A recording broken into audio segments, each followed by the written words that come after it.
Good evening. I am Lavelle Windsor, and this is Robin Reed. And we want to first thank you for being with us the last 4 weeks. It's kind of amazing that we're already on the 4th week.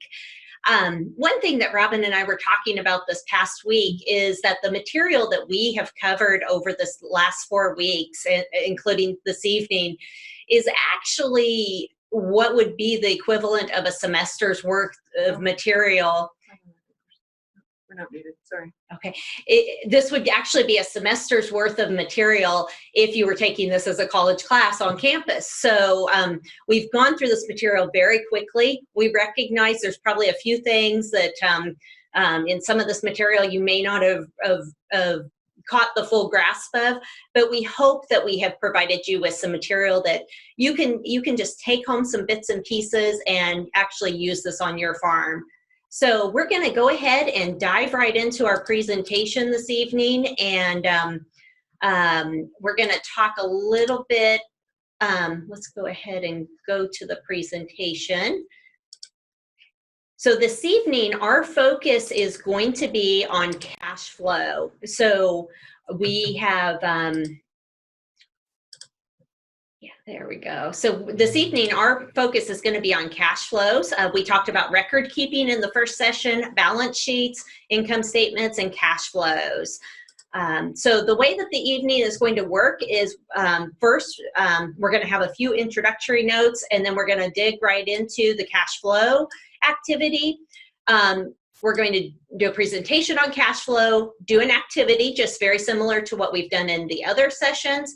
Then we're going to have a short presentation on goal setting, and then we're going to break around 8 o'clock, similar to what we've done the other nights, and you're going to have some time to network locally and share some of the information that you guys have learned at your things among yourselves of what you feel like you have learned from this presentation.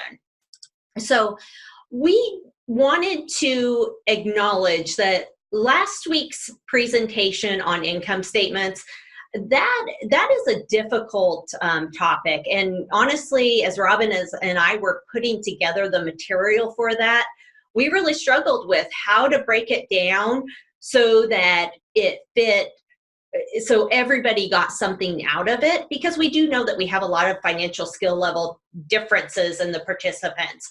So we did have one piece that we wanted to go back and talk about. We had several questions in the questions which you have received those answers, I think, through email of the questions that were asked last time. And depreciation seemed to be a common theme of some of the questionings. So let's talk about that just over the next couple of slides, and then we'll go into our presentation for this evening. So there's two types of depreciation that we hear referred to commonly in agriculture. So there's the depreciation that is taken on your Schedule F, your farm income and expenses. And then there's economic depreciation. And economic depreciation is the depreciation that we were referring to in last week's session. So let's take a moment and just talk a little bit about Schedule F depreciation. So Schedule F depreciation is the amount of depreciation that you're allowed to take as an expense on your Schedule F. You likely work with your accountant to determine the best method of depreciation, or your accountant most likely determines that on your behalf. For several years, we've been allowed, not just farmers, but other industries as well, have a tax code of Section 179 that's also commonly referred to as bonus or accelerated depreciation that you might take on your Schedule F tax form. So in our example that we used last week, we used an example of buying a truck for $40,000. If you were utilizing Section 179 on your taxes, you might take all the way up to that whole $40,000 as depreciation on your taxes for that year for that piece of equipment, or you might take a smaller portion of it. But that's not necessarily economic depreciation. Most likely, if you did utilize that full amount of depreciation on your taxes in 1 year, most likely the whole useful life of that piece of equipment is not going to be used up. And so we'll go on to the next slide and we'll talk a little more about economic depreciation. And that's ultimately what we're trying to use on the income statement. So if you are creating an income statement for your farm and you're going all the way to the point of doing depreciation on there, if you recall, I kind of gave a couple of different levels of how you could get to the income statement, and you may not be going all the way to the point of recognizing depreciation. But if you are, this is a slide that was from last week from under the depreciation section. And the method that we want you to use if you're going to use depreciation on your income statement is the one that is highlighted in red. So you would be taking a 10% depreciation for machinery and equipment and 5% depreciation for buildings. And that will be the simplest method to use. And we hope that this brief discussion on the depreciation and has provided some clarity between what you might be doing on your taxes being a little bit different from what we're going to be doing on the income statement and what we want to be recognizing. So hopefully that provided some clarity. And now we're going to move on to the topic for tonight, which is focusing on cash flow. Okay, so how does your cash flow?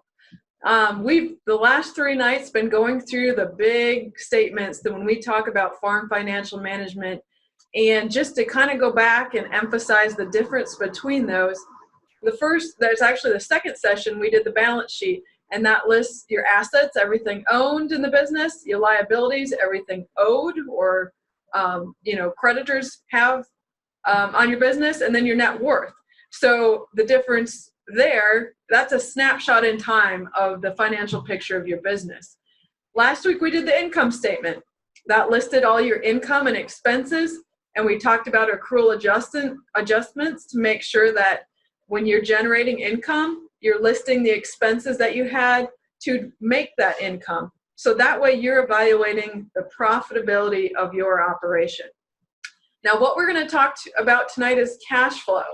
And that is actual cash going in and out of your business. So we refer this statement as talking about feasibility.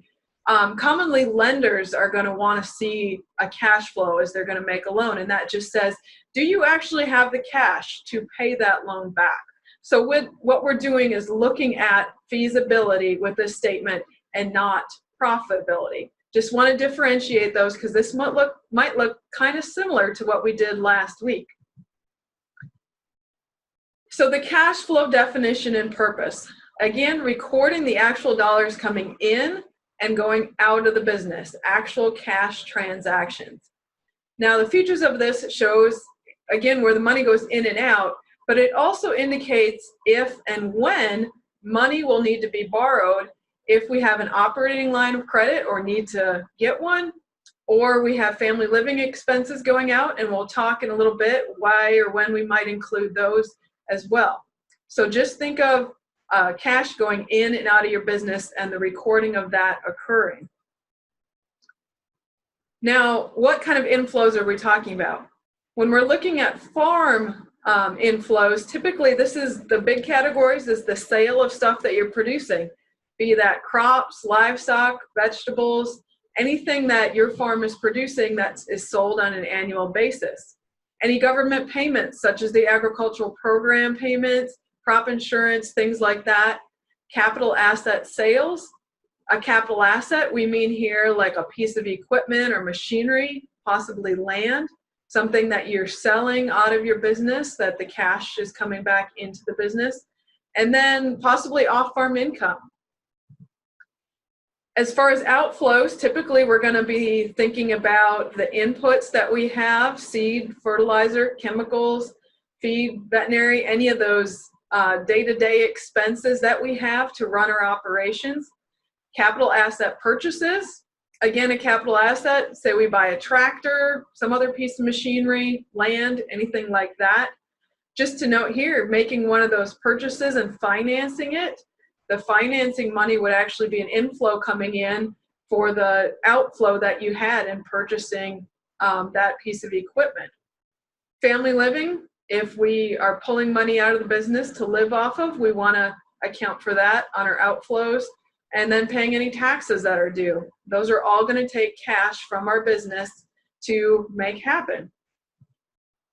So then the difference between the total inflows and the total outflows, kind of the bottom line number that we look at on this cash flow statement, is called net cash flow. Pretty simple concept. I think the best way to illustrate this is just to look at one. And I know on your slide printouts, this is very small and hard to read. So I want you to find in your packet a publication that's called Cash Flow Projection for Operating Loan Determination. So this one, it actually opens up really nicely. So you can see what I'm looking at here on the slide set in a big 11 by 17 sheet of paper. So you pull that out and look at that as I'm going through, as you might not be able to see very well on the slides here. Again, that's the one on the top that says Cash Flow Projection for Operating Loan Determination, MF 275. So when we're looking at this statement, I just have the inflows up here first. So again, I noted there's sale of livestock and crops and program payments, any miscellaneous income, capital asset sales, off-farm income. In this example that I'm going to be talking through in our activity tonight, we are again assuming this is a sole proprietorship operation. So we do have family living and off-farm income included on here because it will affect the cash flow of this business. Now the first column over from that, besides the number of what row it is the annual estimate of how much of that category we will have this year. So let's say for our beef here, we're going to estimate $188,500 will be inflows from the sale of our beef livestock. The last line there, you can see the total inflow. So on this operation, we're projecting a total inflow this year of $776,635. Now the next columns that I'm circling here in yellow, just break that out month by month. Why do we want to know month by month what those inflows are going to be? You'll see when I get to the end, we're going to look at our operating line of credit and is that high enough to match what we're going to do throughout the year. So the timing of these inflows can be very important to if we are going to run out of cash sometime throughout the year, or just looking at what that cash balance will be as we go throughout this year. So you can see we projected when those inflows might occur. And then at the bottom, the total cash inflow for each month. Now let's flip over to outflows. You'll see there's a number of different lines here. There's quite a few more rows in the outflows than the inflows. But I'll highlight here the first column, which is just our categories. I will say, we have some operations out there that are more CSA vegetable oriented or just, not the cow-calf crop operation representing here. These categories can be whatever you want or whatever makes sense for your business. But you can see here, I've actually matched the categories that we used on the income statement last time. And just with a couple additions there of our term loan payments, our family living withdrawals, capital asset purchases, those kind of items that we include on the cash flow, but not the income statement. Again, the next column over then is our annual estimate. So here we are, bottom line number, looking at total cash outflows, adding up lines 17 through 40 of $785,094. The next columns over, we again spread that over the 12-month year from January to December and estimate when those cash flows might occur. Now I know some of these are hard to do, such as repairs. How do you know when you're going to have a tractor breakdown and when you're going to have a big expense that you were not anticipating? By looking back, you can kind of see the annual estimate of when that is, and maybe knowing, well, we might be servicing some in January or March, right before we do start planning kind of things, and just sketch that out the best that you can.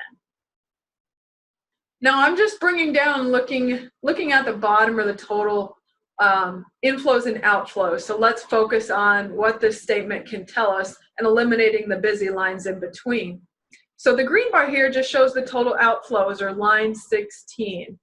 That would be all of the money coming in, the annual estimate in each month.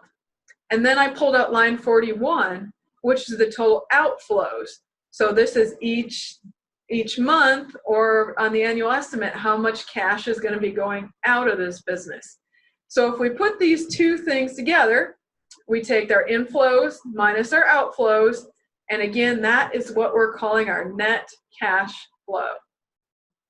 Now you can see in our example here, we actually have more outflows than we have inflows on an annual basis. This operation is going to be using roughly $8,500 more in outflows than they're going to be generating in inflows. Lavelle's going to talk in a little bit. That doesn't really indicate a profitability number. That again indicates cash going in and out. You're going to see a lot of months here that we have more money coming out than going in. Yet look at October. We have over $400,000 coming in net of what's going out. We had a lot of crop sales in October after harvest. So this is really why it's important to look at the month to month and see how that cash is going to fluctuate throughout a year's time. Now on your publication, you're going to see a couple more lines, and I'm going to add them here. One is a cash balance and one's an operating loan balance. For those operations out there that don't utilize an operating loan, you might just want to eliminate that row and just look at what your cash balance is going to be throughout the year. This operation started with $12,532. You're going to see that in the annual estimate column. That's actually their starting value. On your publication, that's actually listed on there. I apologize, on the slide I didn't stick that above the $12,532. But if the operation started with that amount of cash and no operating loan balance, you can see they're going to have positive cash until they get to March. And all of a sudden they dip down into needing their operating loan. And that builds and builds throughout the months until we get to October. And then again, we are able to pay off that operating loan and jump into having a positive cash balance. But as we plant wheat and pre-purchase some inputs for the following year, that cash again gets drawn down. I'll turn it over to Lavelle now. Okay, so now we'll talk kind of to summarize after Robin went through that example. So we have a historical versus the projected cash flow. So the historical cash flow is going to be what actually happened. So it would be looking back to the previous year and what happened, when did money come in, when did we have cash inflows, and when did we spend the money. So that will help you to determine when those months are that you want to project for income and outgo money.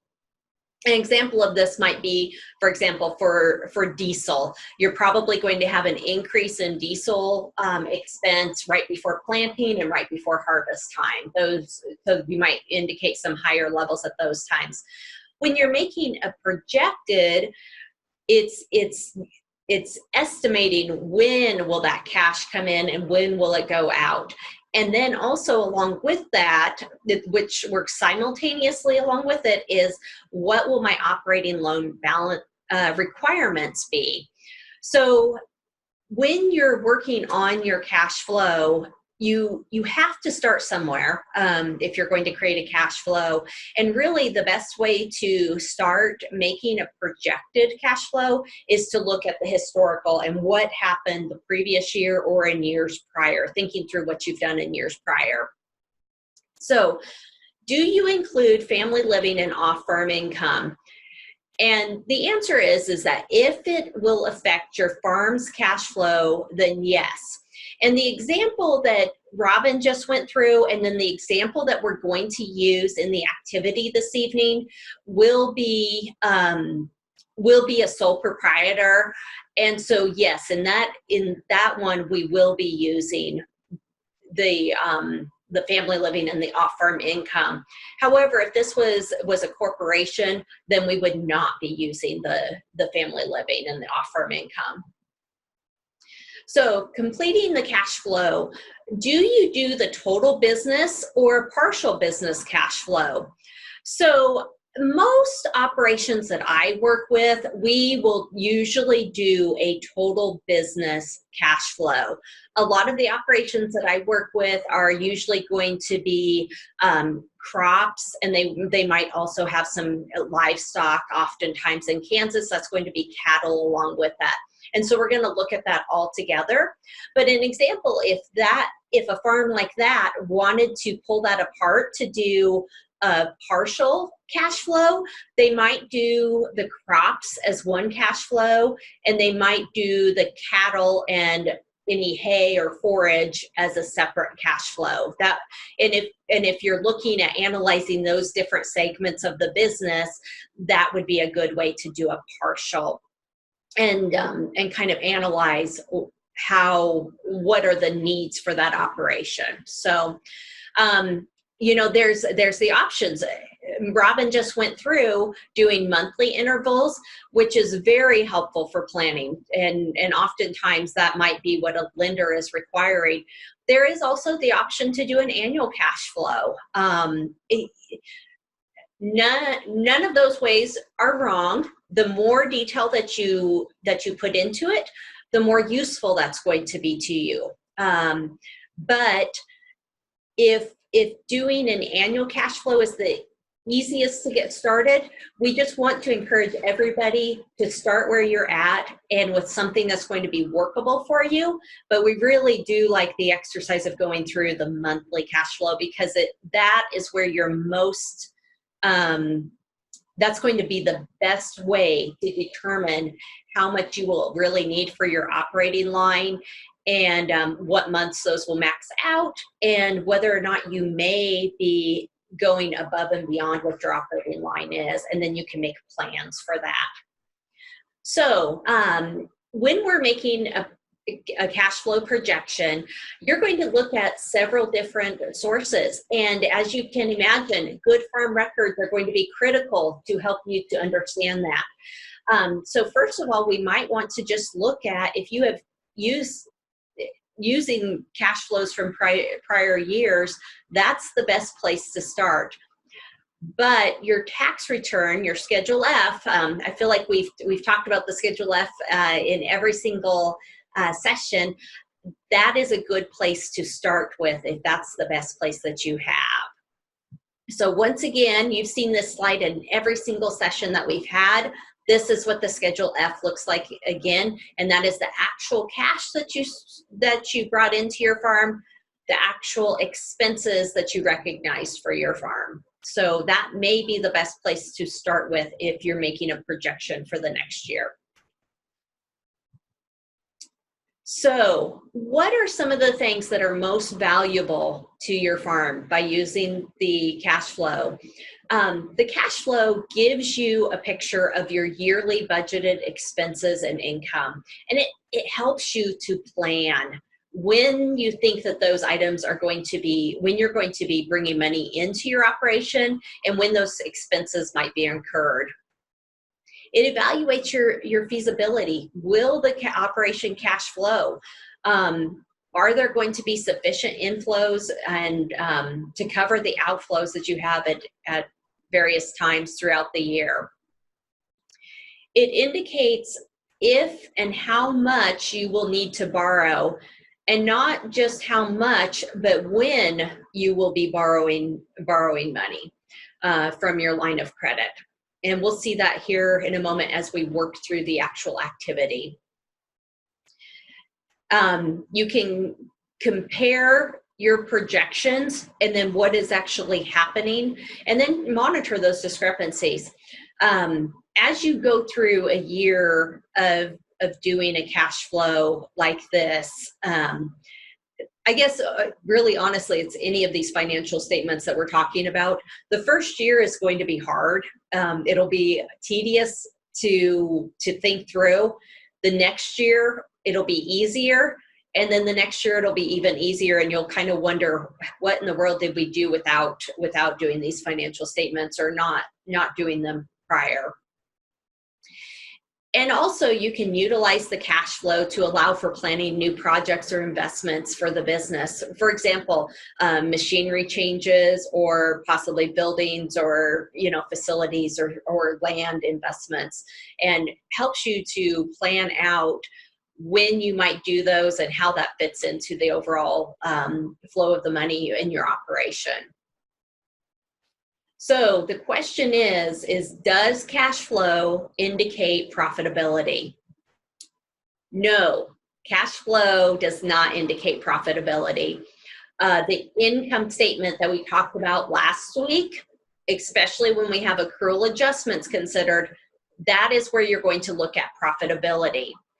Cash flow is the feasibility. So when will money be coming in, and when will money go out, and how does that affect the line of credit? The things that the cash flow does not address, it doesn't address overhead expenses or depreciation. Cash flow does not consider unpaid labor or accrual adjustments. It's looking at the feasibility of that money coming in and going out, and whether or not you can make the payments of the expenses that you have. So what we would like you to look at doing is completing a historical cash flow, and then making a projected cash flow for this next year. We want you to monitor the projected cash flow against actual cash flows throughout the period. And so over the course of the year. And then you may need to make some minor adjustments as you go along with that. And then use the cash flow as an evaluation tool, and that'll be the feasibility. Like any of these tools, as Robin and I have tried to emphasize throughout this whole entire time frame, is that we really want you to not just meet, for example, your lender's requirements with what they want you to do. We want you to ultimately be using these financial tools to be a management tool for your own operation. So when we're evaluating the cash flow, one of the main things we're asking is the net cash flow positive or negative? So are you bringing in more money from the enterprises that you have? Are you bringing in more money than you're actually spending? And if it's negative, do you have the cash reserves to make up the balance? And is this increasing the line of credit? So kind of being proactive and thinking through those things. And then on a monthly basis, will there be periods of times that you're short? And if so, maybe, for example, that you're going over your line of credit at a certain point in time, is there a way that you could maybe adjust the timing of some cash outflows that might be able to kind of shore that up? So some of the things that you can look at with the cash flow is the line of credit growing? And that is something that we have seen with a lot of operations the last few years, that the lines of credit have been growing, and then either an inability or a more increasingly difficult time in paying back those lines of credit. But that is something that you can be looking at and using as a management tool on your own farm when you're using the cash flow. You can also look at when is the projected to be the biggest month for your line of credit, and you may be able to make some adjustments for when those outflows are. And does the largest line of credit projection match the maximum line of credit allowed at the bank? And also along with that, I want you to consider, what are all of the lines of credits? There may be, many farms have a line of credit at their bank, but they may also use a seed note or utilize their ag retailer to be financing some of their inputs. So when you're thinking about in terms of your line of credit, don't just think about your bank, but also think about all of those other places that might be sources of credit for you to use. And are you borrowing from the line of credit to make principal payments? That is something that I see sometimes, and it's okay if maybe you're off by a month or so of when you actually have that inflow of money. Where it becomes a problem is if you're not ever able to pay back to the line of credit to make up for those principal payments. So, and what the result that will happen is then the line of credit is growing to a place. And sometimes if the line of credit has gotten to a large amount and can't seem to get that down, there may need to be some kind of refinancing option, maybe to some land or something like that. So that's a little more advanced than the cash flow that we're talking about, but those may be some things that we've got to look at for the operation. Also, with the cash flow, we want to evaluate when there will be excess cash, and that speaks to if we can't ever get to some months that there are excess cash, we may need to look at refinancing, some refinancing options. So how to manage any cash shortfalls?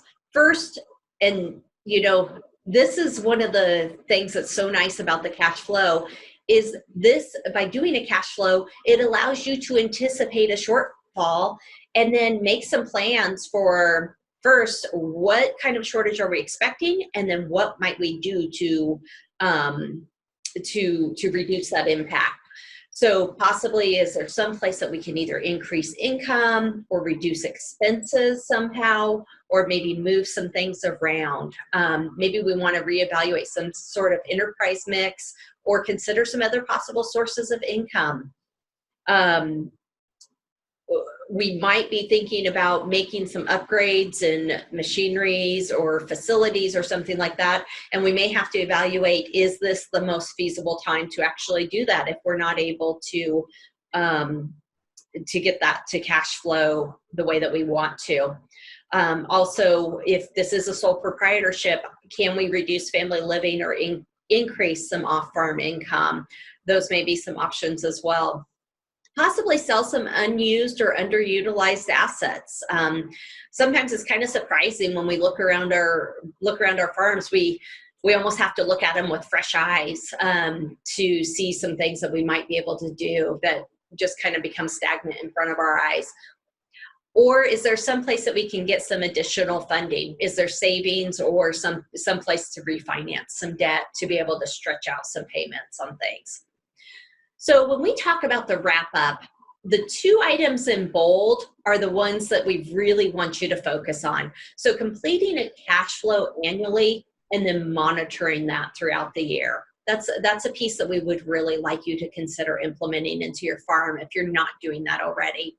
Also, use your records and cash flow as a tool to manage your business.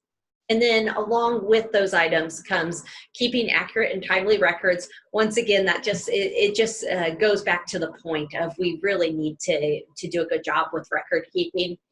And then family living, keeping a budget and then sticking to that as well.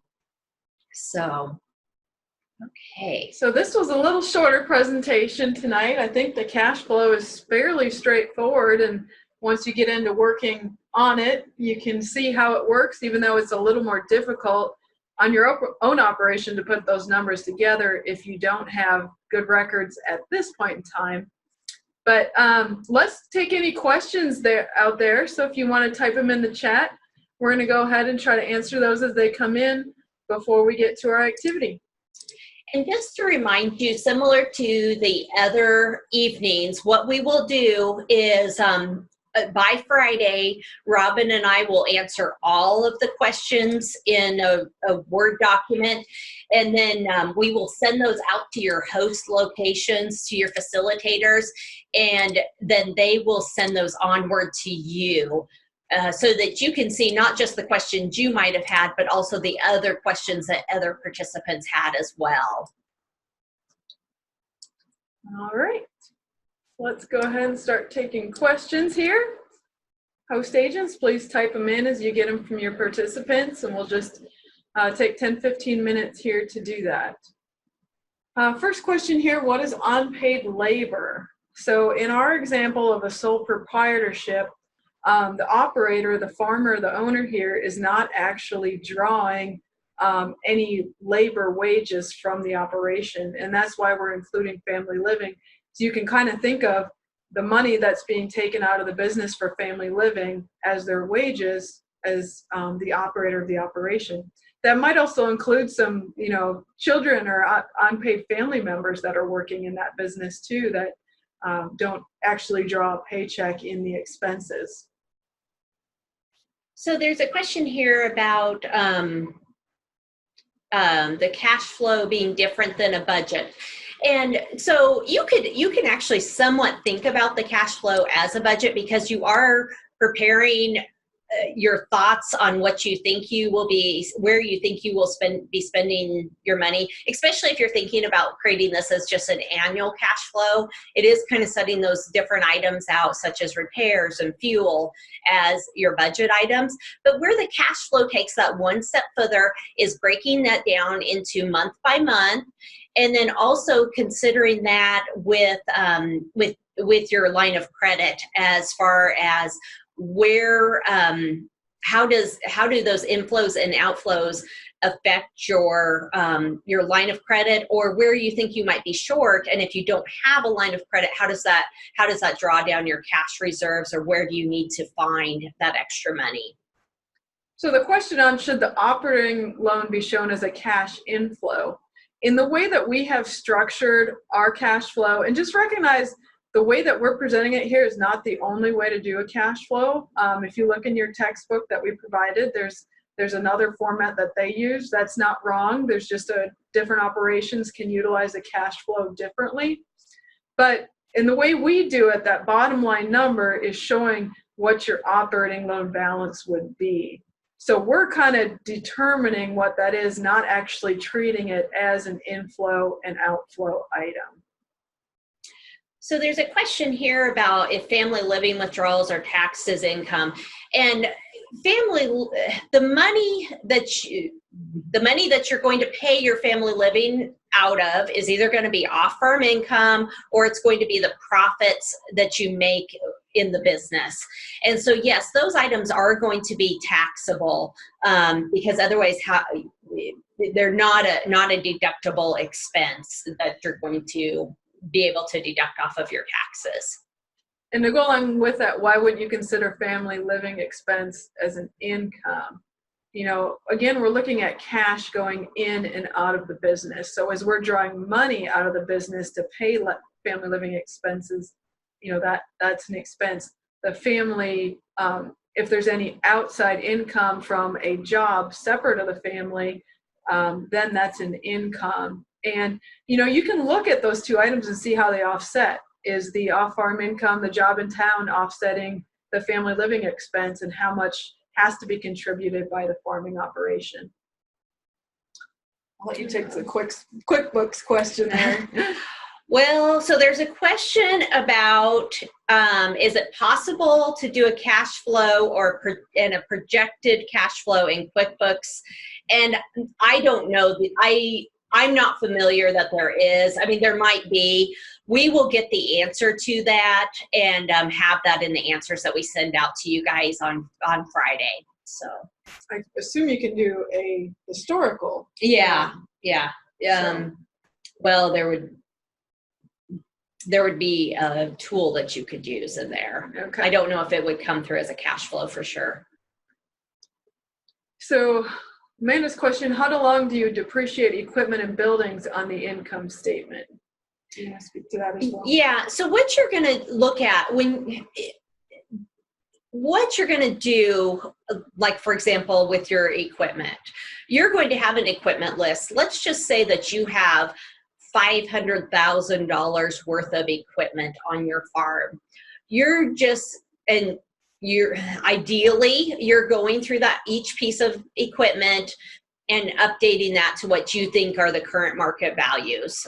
We don't want you to overestimate those or underestimate them. Try to do your best on coming up with what you think that the actual market values are of those.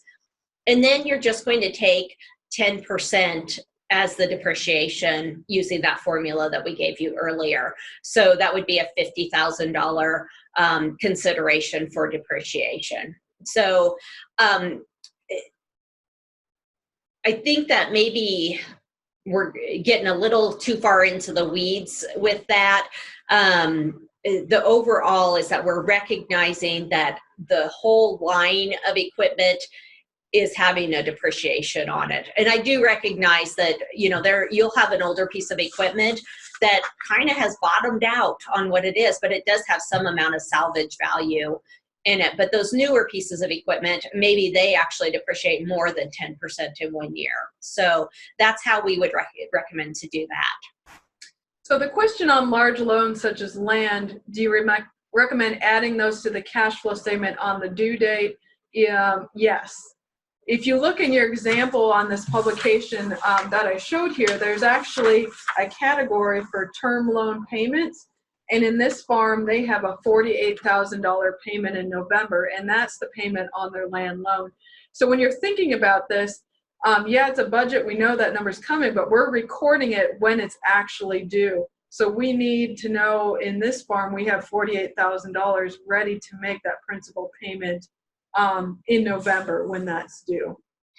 And on many farms, they're going to have more than one loan, so you're going to have figures in multiple months on a lot of the farms in Kansas, anyways. But bottom line, you're recording them when you actually have to write that check and make that payment.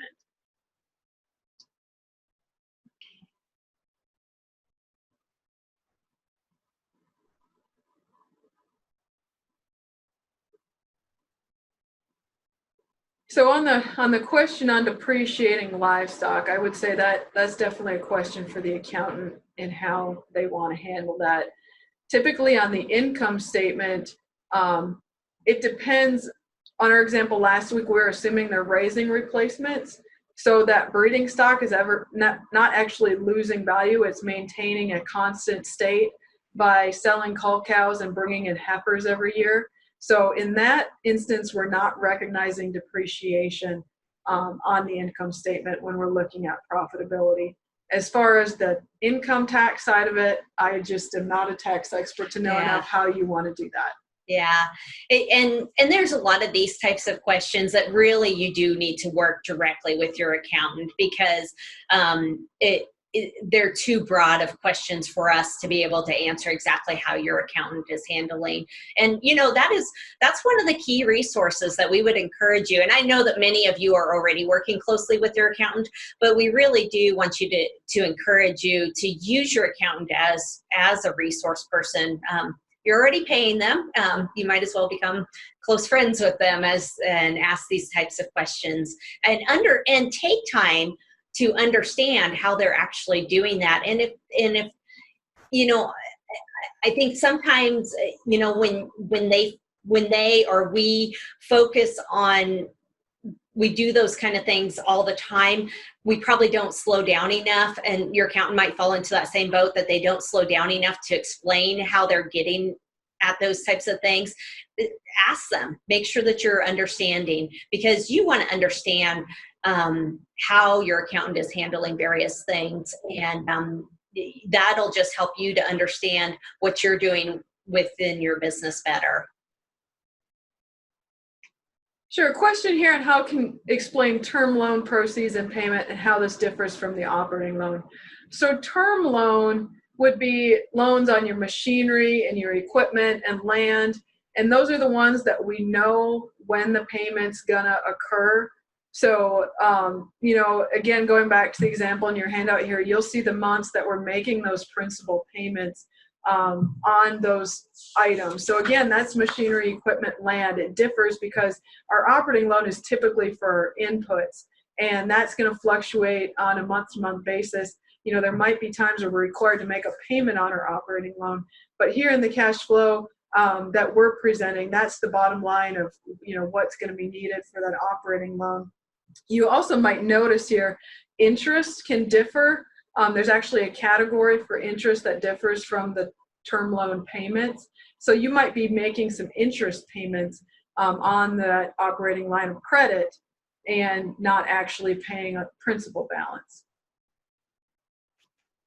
Well, I think our questions are slowing down, so why don't we switch over to the activity? Sounds good. All right. So again, we have Joe and Jean Farmer. So they've done their balance sheet, they've done their income statement, and now they're projecting their cash flow needs for 2020. So something important to recognize, the balance sheet they did as of January 1st, 2020. The income statement, they looked backwards at 2019 to evaluate their profitability. Now they are projecting forward. So they're trying to see in 2020 what's their income and expenses going to be. Jean has an off-farm job, and they have their family living needs in there. So this example should be fairly straightforward. If you're doing John and Jane Gardens, it'll look a lot the same. They're projecting for 2020. One thing to note is we break for activity time here. I know there's some sites that are separating into two groups to do these. After we go over the answers, make sure you're all back in the same room because we're going to start the goal keeping presentation after we go over those answers. All right, so again, you feel free to work in small groups and interact through this activity. Like all of our other activities, don't feel like you need to check the numbers that are already in there. As you're adding things to the inflows and the outflows, the numbers that are already calculated do not change. So we're going to give you about 25 minutes here to do this. Make sure you take a stretch break or anything else you need in that time, and we'll start the timer and see you in a little bit.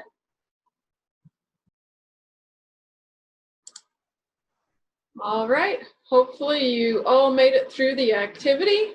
We're going to come back on here and go through it. So look up front here.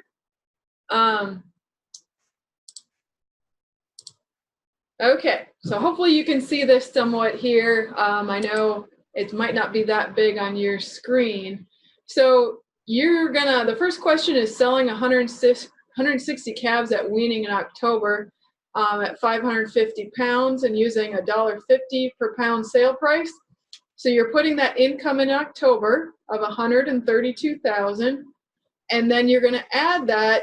You'll see some income here in January for some bred heifers, in November for some cull cows. So you're adding those together, and you should come up with an annual estimate of $188,500. Now, the next question was, you have some corn inventory on hand. So remember, this is the cash flow. If we were talking about the income statement, the corn that we were bringing over from last year would be accounted for differently, but here we're looking at cash transaction. So even though we generated this corn last year, we're going to sell it in January, most likely for tax purposes. That's what a lot of our farms do.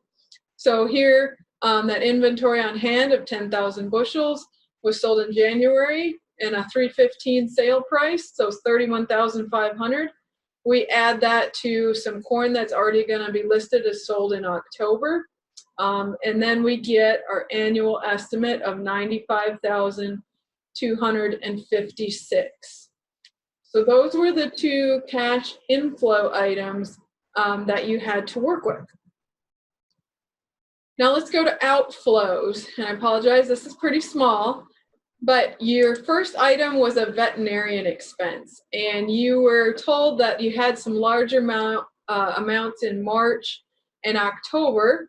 So you listed $2,500 in March and $3,200 in October, and then estimating about $100 a month for miscellaneous things that came up throughout the year. So filling in $100 for the remaining months. If you added those all up, that should have been an annual veterinary expense of $6,700. The other expense that you were asked to fill in was family living withdrawals. And you were told this family lives on about $60,000 a year and spread that equally over 12 months. Now, in reality, you'd probably want to look at the timing of those expenditures a little bit. For instance, we spend a lot of gift money around Christmas. Maybe you should know when you need to pay your health insurance. Some of those bigger expenses, we probably wouldn't budget $5,000. Typically, it's going to fluctuate a little more than that, but it all depends on what you have for records and how much you know of that amount. Right here, we're just going to estimate it straight through. Okay, so then the next one was asking about what is the net cash flow. So I just grabbed the annual columns here. If you look at the total cash flow annually, that's $792,299. If you look at the total outflows, that was $804,113. So if we subtract these two, you can see this operation is projecting a net cash flow of negative $11,814. So they are going to be spending $11,814 more than they're projected to bring in on income. Now, the next question asked about the cash balance that the farm begins the year with, and how the accounts on the balance sheet for the operating loan start. And we had a question come in the chat here too, and I'll address that. So on the income statement, in the beginning of the year, I have the cash balance starting at $13,032. So that's the money they actually have in checking. Now, their operating loan balance is $98,500. And yes, that's a positive number, but it's the operating loan balance. So that's actually a negative. I probably should have put that in red.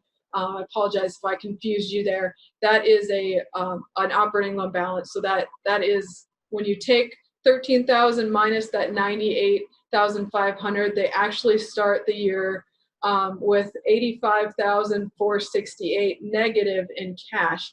And this is pretty common because we put in wheat on this operation. We're financing some of our input costs, pre-purchasing seed and fertilizer and that kind of thing. So that's why we're starting the year with an operating loan balance. Now, the next two questions ask, what cash balance is the farm projected to have at the end of the year? So that is the $97,282 that you see there in the month of December. That's negative. So this farm started out, they had a cash balance, but in reality, we're showing here what their operating loan balance is. In reality, they probably keep a little money in their cash balance, so there's some money in their checking, and their operating balance would actually be a little higher than this. The way that we're showing it here is just to simplify that a little bit and just say, well, what is your actual cash negative balance that you have to dip into your operating loan without considering leaving some money in that cash balance. Now, the third question was, what month will the biggest cash shortage occur, or the largest operating loan balance? If you look through that operating loan balance in September, their operating loan is going to be $403,215. And like I said, in reality, they're going to be keeping some money in their checking, so they probably will have a slightly higher operating loan balance than that number. So, Sandra, your question here, why am I using the operating loan balance as the cash balance? Because in this statement, I'm trying to look at what is my operating loan balance needs. So we're looking at the total inflows that are coming in annually in each month and the total outflows and the difference between those two. That's what our net cash flow is. And to finance this operation, we are either going to have the cash sitting around to make up that difference between outflows and inflows, or we're going to have to dip into our operating line of credit. And that's what I'm showing in this operation, is just how far they're having to dip into that operating line of credit as they go throughout the year. So my discussion question for the night was, we saw we had over $400,000 that we're going to need to finance in an operating loan. But what if this family has a maximum line of credit right now of $350,000? So this really goes back to why this tool is important. First off, them knowing that this situation is going to be coming as they go throughout the year really helps them plan. If they got into this year significantly and see they're maxing out their line of credit and there's still expenses that need to be paid, they're going to hit a disaster before they have too much foreknowledge to know what to do about it. So just knowing that this situation could happen is really the critical piece in addressing it. And there's, likely, depending on the operation, there's going to be different things that they can do to make up this shortfall. So I'm going to talk about a number of things, but just know this is in no particular order. I'm not saying do this first and then do this next thing. So one of the items is looking at family living expenses. We put $60,000 in for this family. We showed in the Kansas Farm Management Association that the average family there is living off about $70,000 a year. So this family is already maybe a little more conservative, but is there places that they could save?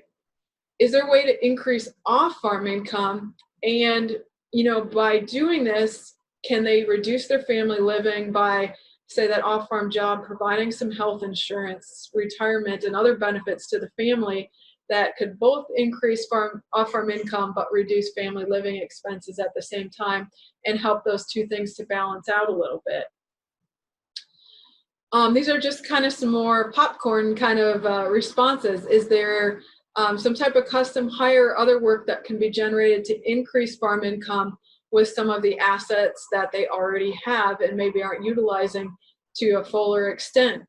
Should they refinance their operating loan debt to longer terms to free up cash? If you remember back to the balance sheet, this is the same operation all the way through, and we already saw some red flags that there was going to be more expenses due in the coming year than they had current assets to cover.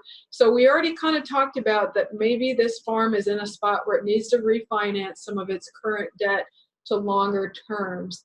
And that's showing up again here in the cash flow statement, that they're just not having enough cash available to pay the expenses that they have.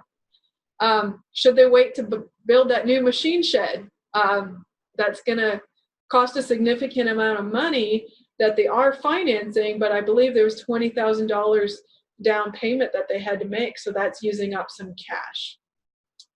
Should they sell their calves earlier? Maybe the timing of those cash flows could be looked at to where some income could be coming in before October or September when we really have that shortage. Looking at the profitability, evaluating their enterprise mix, can they increase their income while maintaining the same amount or less expenses? Should they be doing different enterprises, such as something different with the calves or the bred heifers? Do they have underutilized assets to just sell to generate some cash, as Lavelle talked about earlier? Do they need to sell some land? And this would be pretty extreme for this operation, but there's some farms out there that we are looking at and have worked with that really the best solution is letting go a piece of ground that they maybe paid too much money for and are unable to make the payments on, and is really dragging down the entire operation. I would say, losing a piece of the farm is better than losing the entire farm in some of these situations. So, that's a hard decision, but just looking at that as a feasible option if you really are in a bind when it comes to cash flow. And just a note here on this example too, they're going to be going backwards some with their cash on hand and their operating loan. Their net cash flow for the year was negative.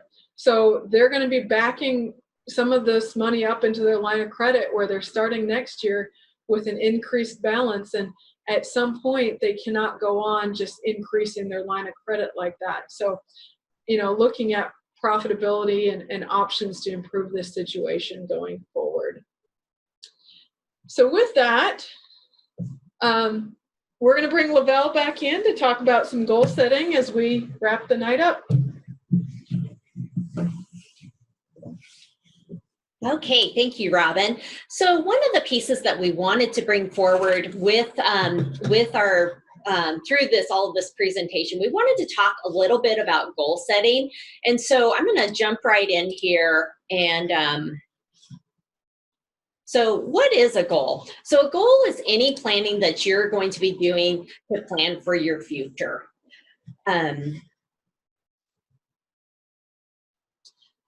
So let's talk a little bit about why goal setting is important.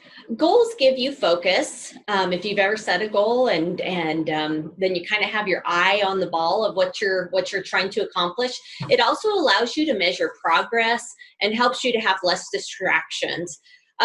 Also, when you have a goal, especially with a timeline involved, it can help with overcoming procrastination and give you some motivation that can be helpful. So if you want to achieve your goals, one strategy is to make your goals SMART. And each of these letters stand for a way of something that you can do. So first of all, the S stands for specific. So making the goal specific.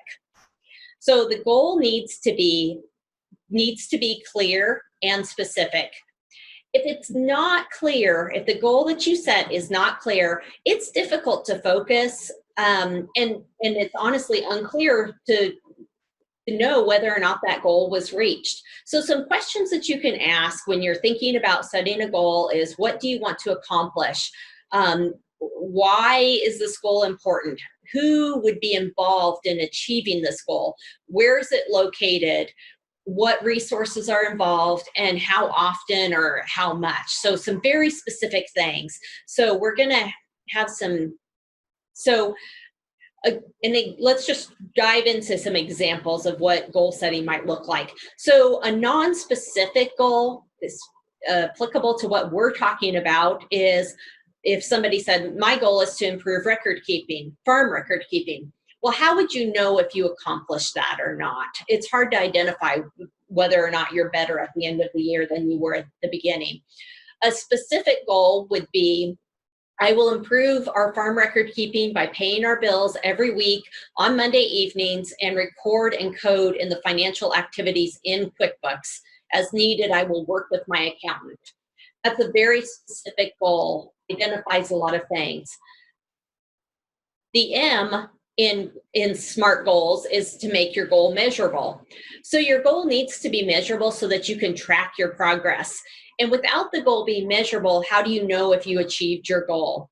So the questions to ask in that is, how much, how many, how will I know when a goal is accomplished? So using that exact same goal that I just showed you, the way that we know if it's measurable is paying our bills every week on Monday.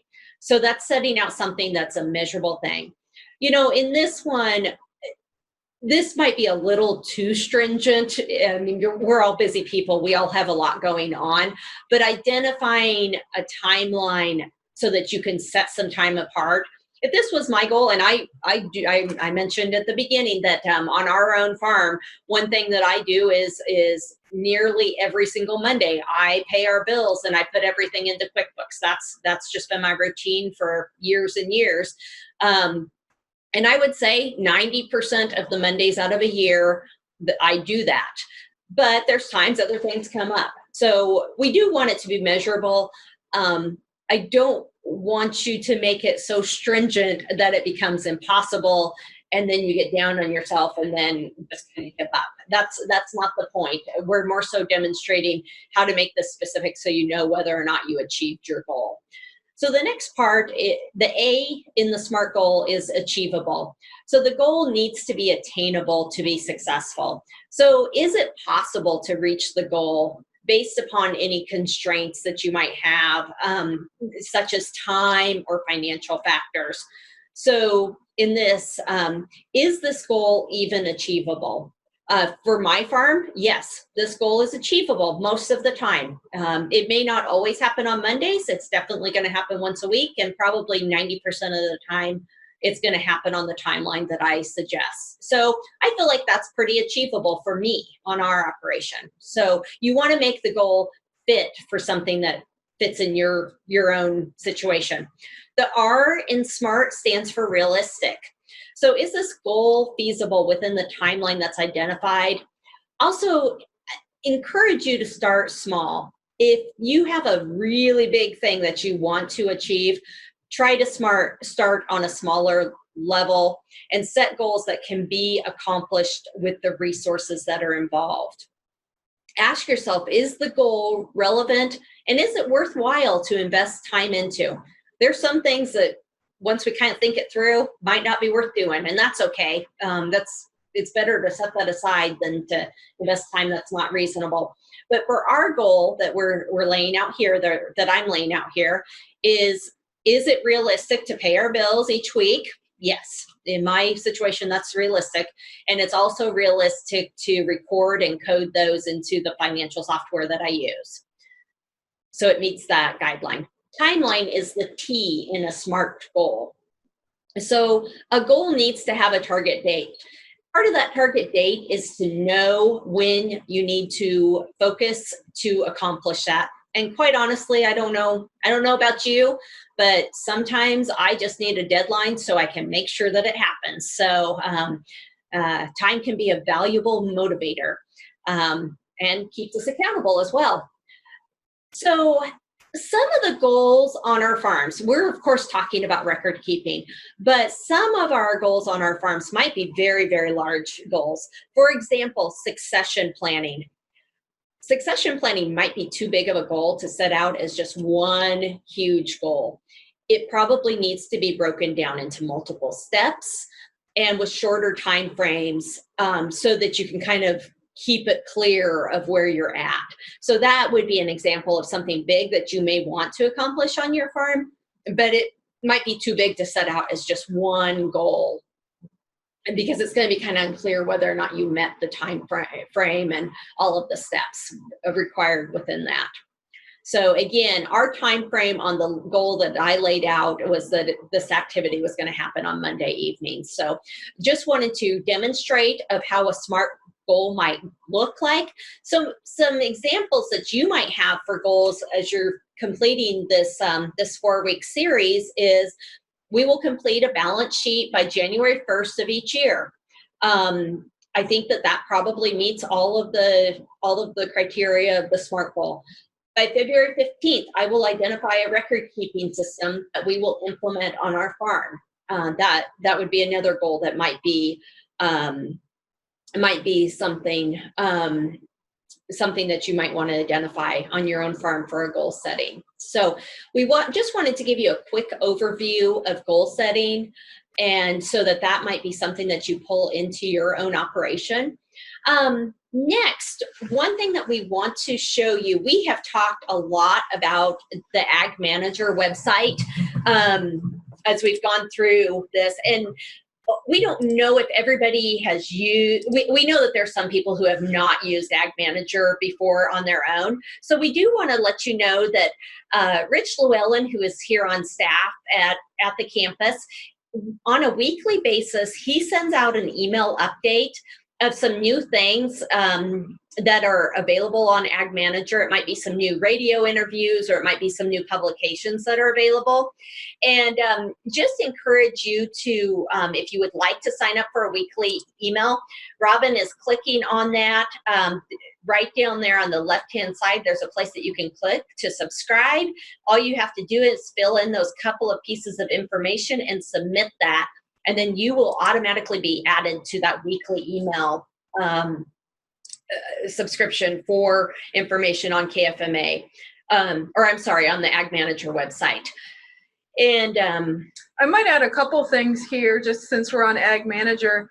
The cash flow statement tonight, we did include a blank for you to work with if you want to hand fill in one.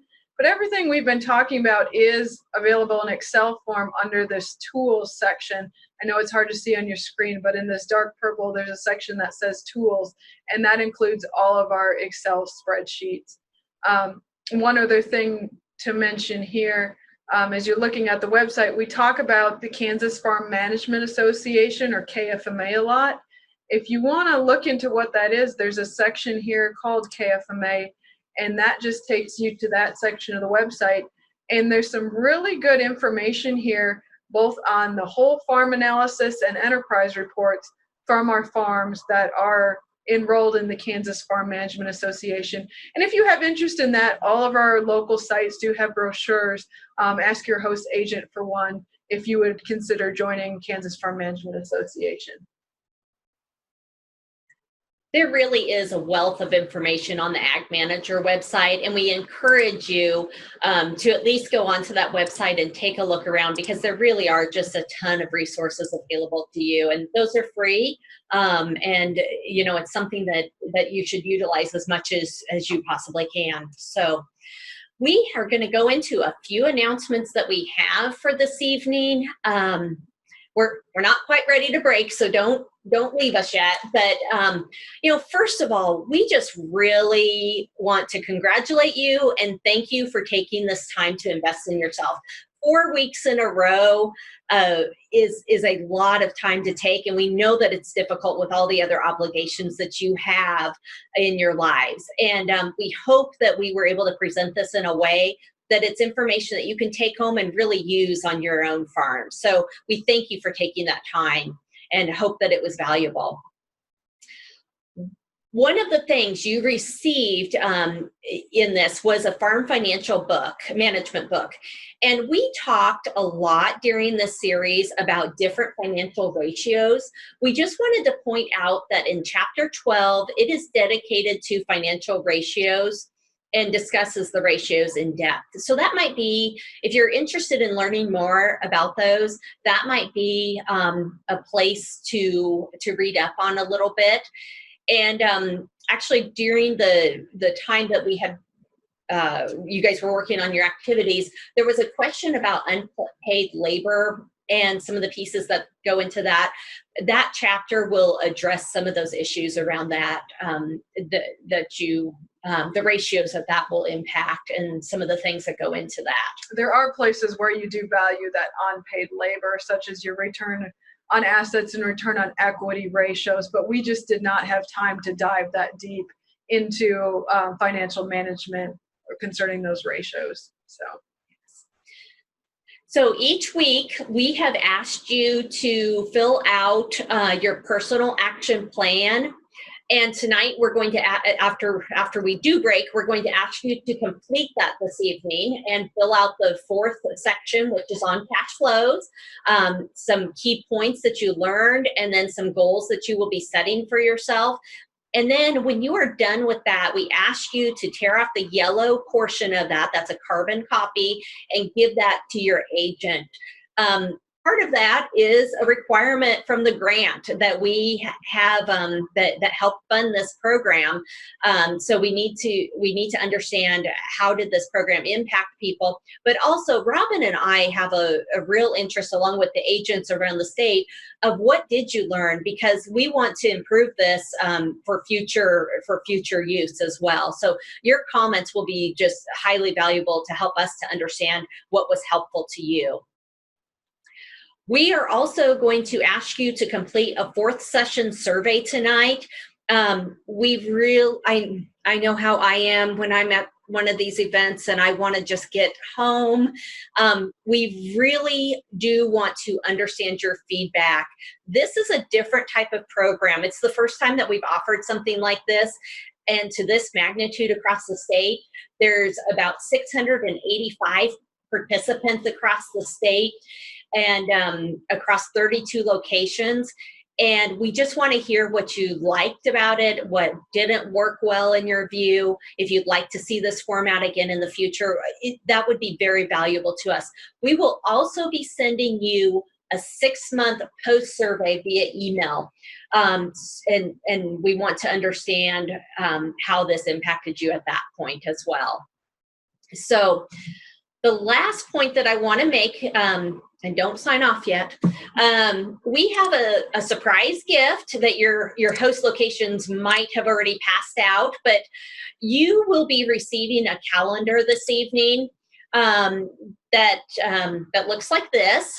And each month is going to have an ag picture and hopefully something that's a little quote that's kind of motivational or around agriculture. But what we want you to do, well, let me step back for 1 second. In our very first session, I had told you that that on our own farm, on my own farm, I create a farm calendar. Mine does not look this nice by any means. It's a lot of handwriting all over it. But I have found that this tool over the years has been very helpful for me because in years prior, I'd be surprised that we'd have FSA dates come up or various things would come up, and I wouldn't realize that it was quite time to do that. We know we laid out some things on this calendar for each and every single month of things, either some specific dates or some things that we think are important to complete in the various months. We know that we did not capture everything for everyone's farm. We kind of did our best of throwing out several things up there, but I'm sure there's a million things we missed. So, so this is the month of January. January has a lot more to-dos than most of the months. Some of the months just have 1 or 2 things on them. We tried to include all of the USDA production reports and the cattle on feed and hogs and pigs reports.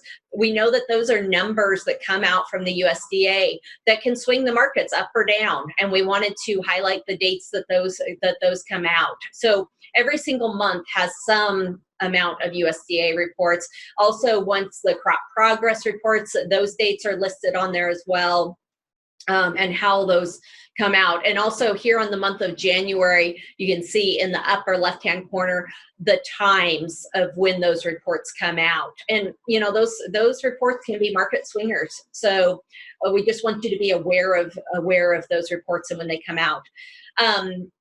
So these are things that in January that might be applicable to the month. You know, one of the activities you might do even this evening as part of like your goal setting is write down when your cash rent payments are due. You know, highlight those on this calendar. Use this calendar as a working document for your farm, and so that it can help create some organization for you. So. Okay, and we have one more thing we want to share with you. One last surprise for you tonight. And as many of you probably know, Senator Pat Roberts has served Kansas at the national level for over 40 years as representative starting in 1991 and then as a senator in 1997. His contribution to American agriculture over his career has been countless. So he has taken notice of this Farm Financial Skills program that we've been doing, and he has a message for you tonight as we end our series. So I'm going to pull that up here for you.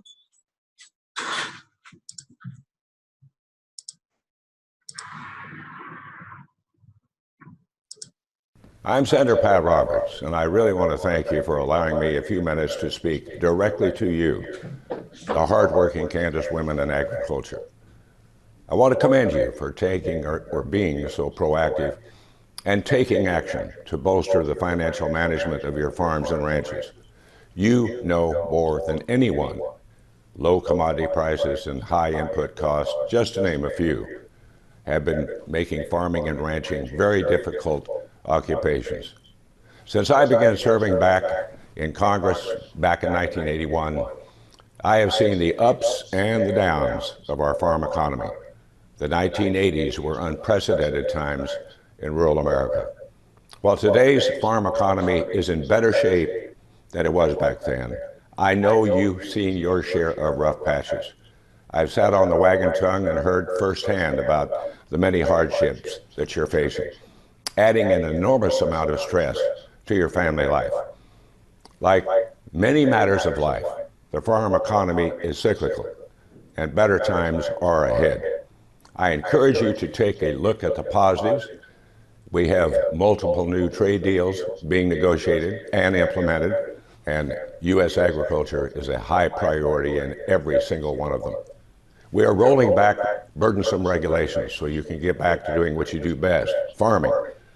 And we were successful in passing the 2018 Farm Bill that helps provide important risk management tools for your operations. I want you to know that Washington is listening to you. We've heard the need for mental health resources in rural America. And in the 2018 Farm Bill, we strengthened the Farm and Ranch Stress Assistance Network for folks working in highly stressful conditions. I encourage you to keep doing what you're doing, working hard, taking care of your farm, and telling your story. All of these roles are critical to your operation's long-term sustainability. So thank you again for taking the time out of your busy schedule to learn the techniques that will strengthen your operation's financial well-being and help mitigate the stress that comes along with farming and ranching. Again, better days are ahead.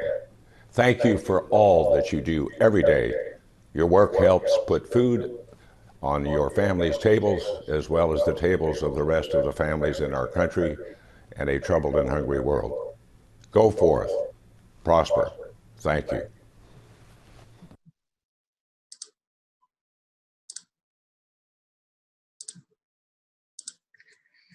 So as we close tonight, I'd just like to echo Senator Pat Roberts' message that better times will be coming. And our hope is that you learned skills and made friendships during this series that will help you through this rough time in agriculture. Please don't be afraid to reach out to the Kansas Ag Mediation Services, the Kansas Farm Management Association, or the K-State Farm Analyst Program for additional assistance. Yes, and we really do hope that you were able to make some new friends through this program, and hopefully, it's hard to find other people who can really empathize with the difficulties and with the situations that you have on your own farm. And I think in each room across the state, there are other people who really understand what it's like to be in your shoes, because they struggle with the same, very similar type things as well. So with that, I do want to highlight one more time our sponsors for this workshop. The North Central Extension Risk Management Education Grant that supported this program. We would not have been able to bring forth this programming without that grant. And that has been a huge source of support. Farm Credit Associations of Kansas supported the calendars that you received this evening. That was a very nice contribution, because we really had not planned for that ahead of time. That was a thought that had come after we did the initial part of the work.